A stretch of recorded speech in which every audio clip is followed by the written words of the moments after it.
पंकजाताई, काल तुम्ही सांगितलेलं आहे की अवैध धंदे करणारे लोकांवरती कमर कसू, अवैध धंदे बंद करू आपण.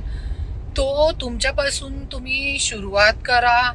आणि तुमची जे छत्रपती संभाजीनगरमध्ये जे रेड्युको नावची दारूचा जे तुमचा कारखाना आहे ते तुम्ही बंद करून टाका. आणि परलीमध्ये पण जे पत्तेचे क्लब, कला केंद्र असे खूप काय अवैध धंदे आहे, ज्या धंद्यांना तुमच्या पाठबळ आहे ते तुम्ही सगळे अगोदर बंद करून टाका.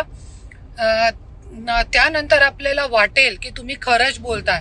नाही तर दाखवण्याचे दात वेगळे, बोलण्याचे दात, खाण्याचे दात वेगळे असं नको व्हायला पाहिजे. त्याच्यासाठी तुम्ही तुमच्यापासून सुरुवात करा आणि त्यानंतर आपण लोकांच्यासाठी 100% कमर कसू.